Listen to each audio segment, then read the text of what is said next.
X3 is waterproof, but the stitching doesn't line up underwater, so you need this big bubble case for it to work normally. It's a pretty interesting accessory, and I think it's worth making a video about.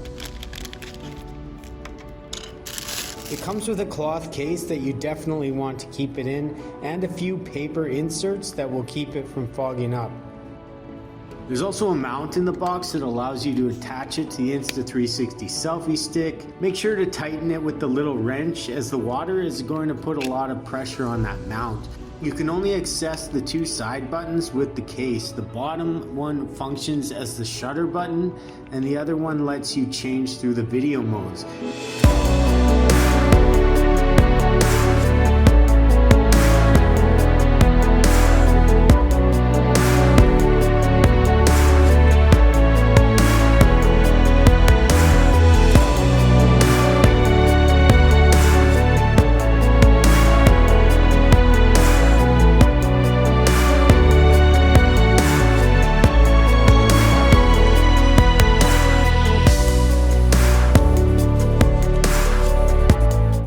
The advantage of the case is that it allows you to get those amazing 360-degree videos underwater.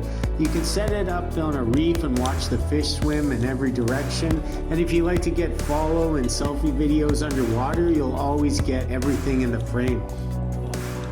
I was concerned about being able to submerge with the case since it's bulky and has some air in it. It's easier than I expected, but you will need a decent duck dive in order to get it deep in salt water.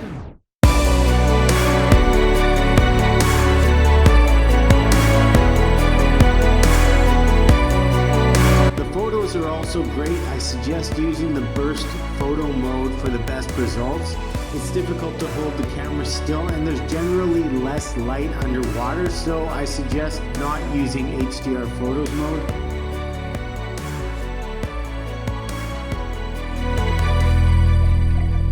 Is the X3 Plus dive case the best option for snorkeling and freediving, or should you get something like a GoPro or the Insta360 AcePro? In this first comparison, I think the X3 does better. The dock I'm diving under looks a lot more dramatic in the X3 video, but in the more close-in videos, I like the realistic AcePro video better. The X3 underwater video lacks detail at times, especially when the light is less than perfect.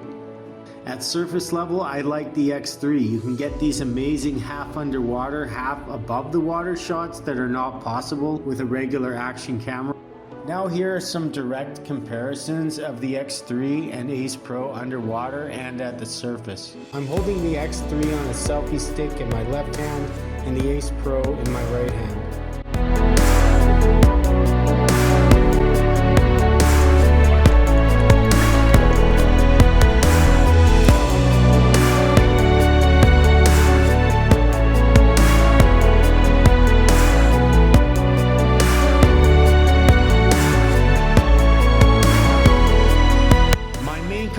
The X3 dive case is its durability. It's taken a few scratches already, and I'm not really sure where they came from. You're gonna have to be extra careful when you place it down. It's impossible to rest it anywhere without using that lens area, and that easily gets damaged on rocks and such.